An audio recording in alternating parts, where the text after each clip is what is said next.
In central Chile, where the only sounds are the wind and the birds, geoscientists are looking for signs that could interrupt the area's peaceful atmosphere. And here in Laguna del Maule, they believe they found those signs in a volcanic field that has risen an unprecedented 6.5 feet since 2007. This volcanic field, Laguna del Maule, is unique in the Andes and maybe in the entire world because there is a very large amount of rhyolite erupted very recently in the last 20,000 years. Bradley Singer is leading a team of researchers here. They're studying rhyolite, an explosive type of magma with high concentrations of gases, water, and carbon dioxide. We have rhyolite over here, the Barrancas complex on the skyline. This abundance of rhyolite has prompted Chile and Argentina to closely monitor the Andes volcanic chain. Any eruption could have the potential to devastate nearby hydroelectric projects. It could also pump out ash that could wipe out crops across Argentina and severely disrupt global air traffic. We are studying all the possible scenarios, rigorously evaluating all of the evidence that we can gather. But it is showing signs of reactivation. It is like a cardiac patient, must be monitored very closely in order to determine the signals. Signals that could give officials enough time to prepare for the worst-case scenario. Is Mount St. Helens waking up? A rash of earthquakes recently hit underneath the volcano. It is not a warning indicator of an imminent eruption. Seismologist Weston Thielen says the earthquakes tell scientists that the process of magma moving into the volcano is continuing, driving off fluids and gases that fill cracks beneath the surface, inducing the small quakes. Just a simple reminder that things are still active down there and that Mount St. Helens will erupt again. It is not imminent. We're hearing the heartbeat of Mount St. Helens here through these earthquakes. Westby says the quakes indicate Mount St. Helens is subtly repressurizing, but little more. To worry, they would need to detect this again, see abnormal ground uplift or movement, and find changes in volcanic gases, which they're not. We would need to see many more signals that would indicate any kind of concern on our part. The recent seismic activity alone is simply more data, lending welcome insight into the temperament of a volcano that has proven to us, if even 36 long years ago now, that it is capable of blowing its top with the best of them. The more earthquakes we record, the more we understand about the volcano.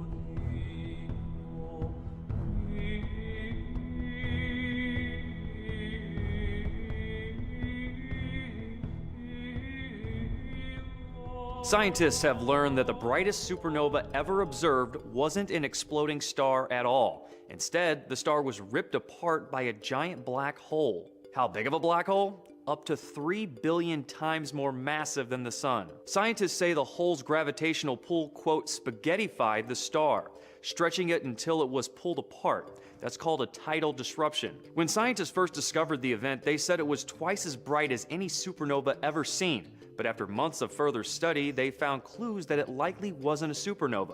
First was the red backdrop. Large reddish galaxies usually aren't where you find the kind of stars needed for the brightest supernovas. Another clue? It happened at the center of the galaxy, where supermassive black holes usually reside. The final tip was heat. Instead of cooling down over time like a supernova normally would, the area got hot again and stayed warm for months. Even if it wasn't the most brilliant supernova ever, the event is still rare. Scientists have discovered a tidal disruption only about 10 times. A dangerous sinkhole has opened up along a cliff in Pacifica, California, south of San Francisco. The sinkhole has swallowed up part of a pathway to a popular beach, and the beach has been closed. There's no word on when or if the beach will be reopened. The barricade and sign closing off the beach access was erected over the weekend. It's in an area that already has experienced significant beach erosion. Just last March, some apartments in the area had to be demolished for safety reasons. The erosion is due to heavy rain and high waves. There has also been extreme high tides known as king tides. Coastal residents won't be getting a break anytime soon. Another storm is looming off the coast.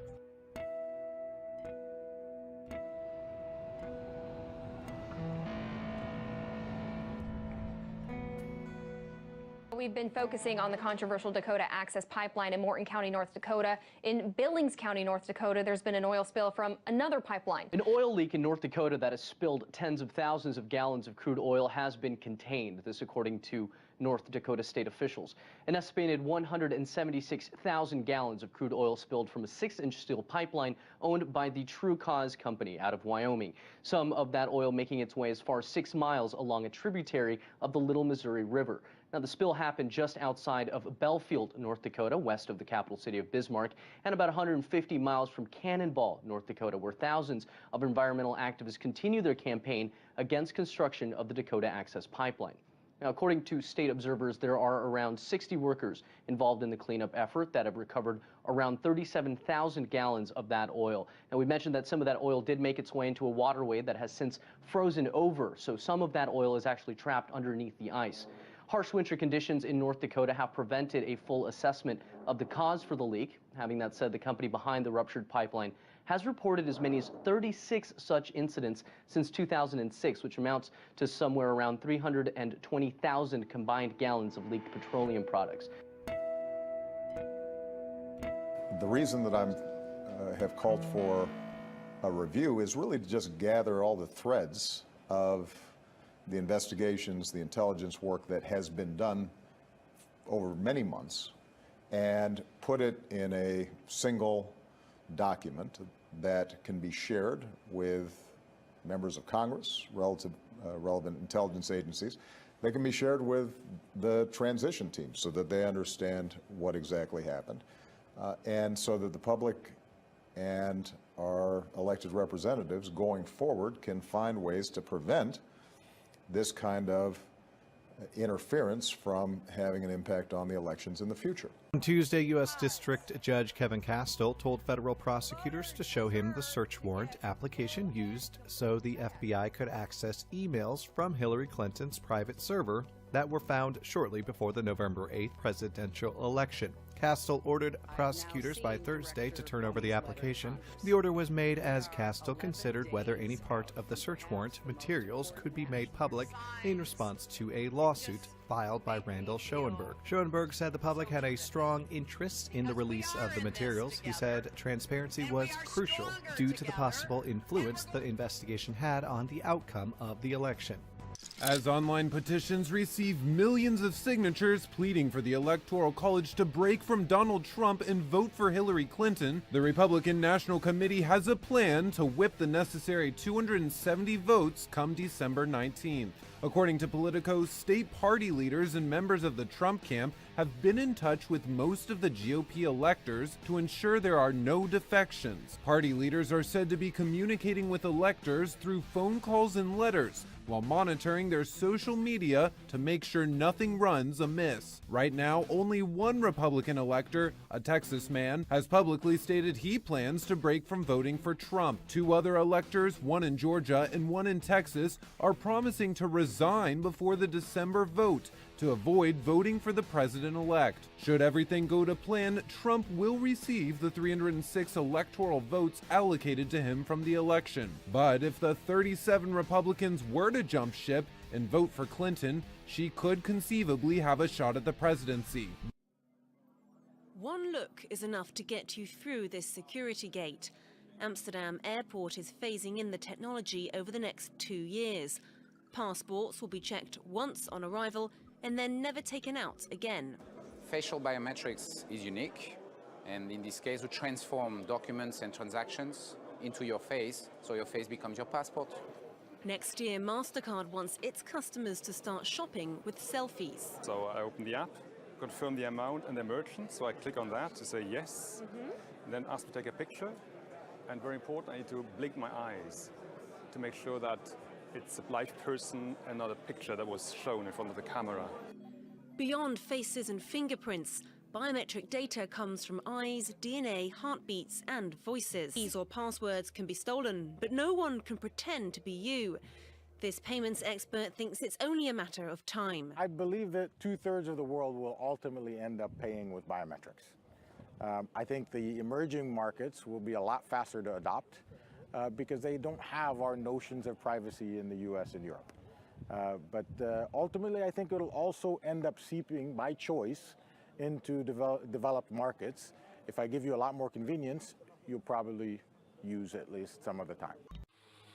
Drones could save lives in the near future, flying to hard-to-reach areas or responding to mass shootings and natural disasters. It's called Health Integrated Rescue Operations. We were able to create somewhat of like an ambulance drone to be able to go out to where there's a victim from an unfortunate event. Google Glass is part of the medical kits allowing first responders to see and instruct bystanders on how to help. It allows a patient who has a life-threatening condition to be treated faster. The project includes recommendations from the Department of Homeland Security's Stop the Bleed initiative, encouraging people on scene to act quickly to stop blood loss. The packs also have a wide range of uses. There is definite utility not just in medical use in certain areas, but in a broad spectrum of the first responder and Homeland Security responsibilities. According to CBS News, New Yorkers were in a frenzy Monday afternoon at the sight of a plane that appeared to be circling Manhattan. One social media user wrote, "This plane that's been circling over Manhattan is starting to freak me out." Other social media users pointed out the plane seemed to be a C-130, a military aircraft. A Washington Post reporter said on Twitter that Colonel Broccoli of the 106th Rescue Wing said the C-130 was doing standard military training, and it was cleared by the FAA. However, Eric Durr, Director of Public Affairs at New York State Division of Military and Naval Affairs, told Mashable the plane was an HC-130, a search and rescue aircraft, conducting an authorized flight over the city. There's the military helicopters.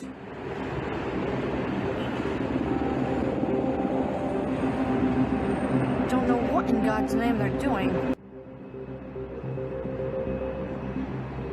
Don't know why they're doing circles around us.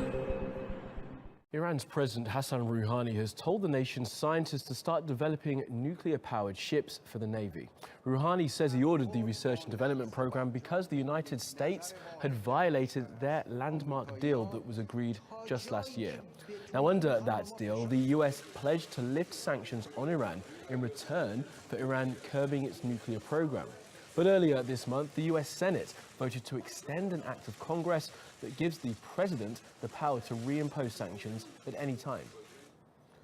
Well, the White House says Iran's plans for nuclear-powered ships do not violate the deal. And turning our attention now to Syria, in Aleppo, a military source has said government forces and their allies have taken full control over the districts abandoned by the rebels during their retreat in the city. Rebel defenses collapsed on Monday, leading to a broad army advance across more than half of the remaining rebel-held territory. It will constitute the biggest battlefield victory yet for President Bashar al-Assad and his military coalition made up of Syrian troops, Iran, the Russian Air Force, and various Shiite militias.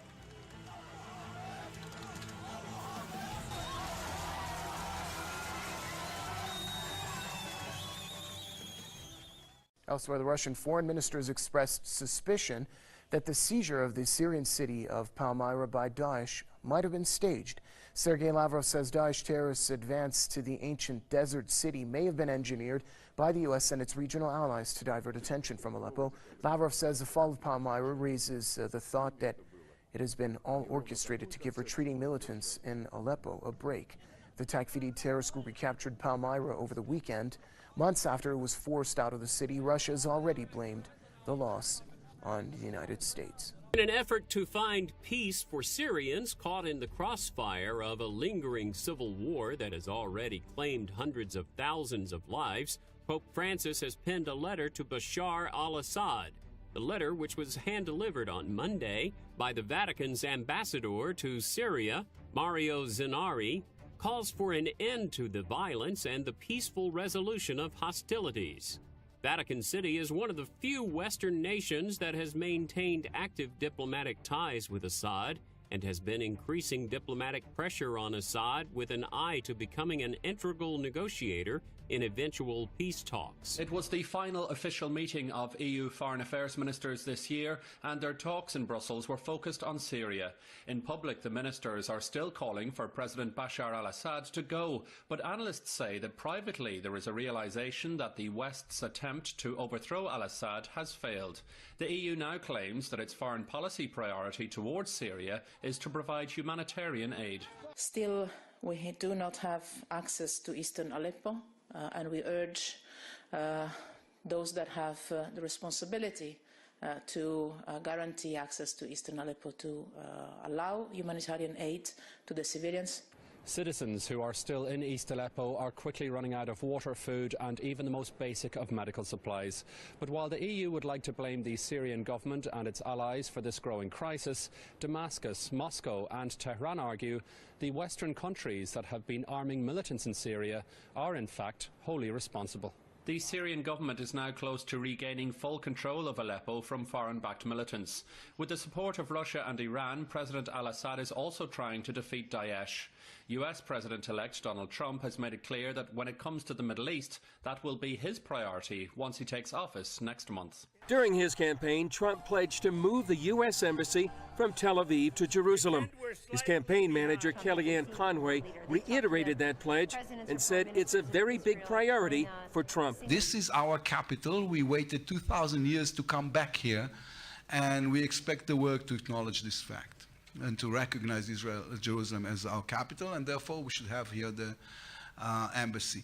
He related a story from President Obama's recent trip to Israel. I remember not long ago on Shimon Peres's funeral, the White House issued a statement saying the president was in Jerusalem, and then they changed it not to mention Jerusalem as the capital of Israel. And this was in Western Jerusalem. It wasn't even in Eastern Jerusalem.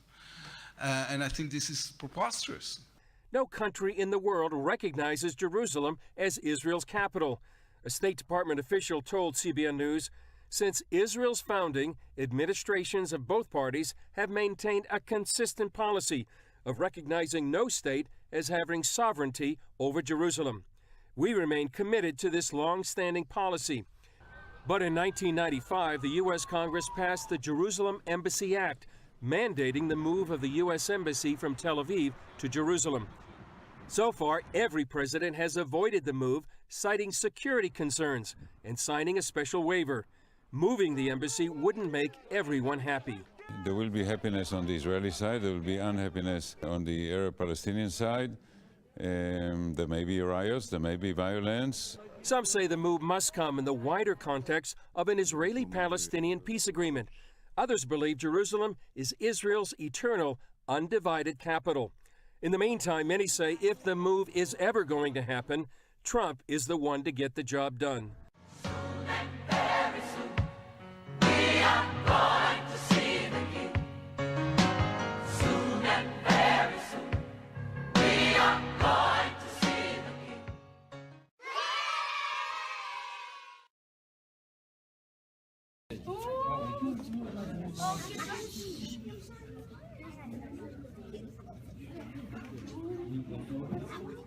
Yeah!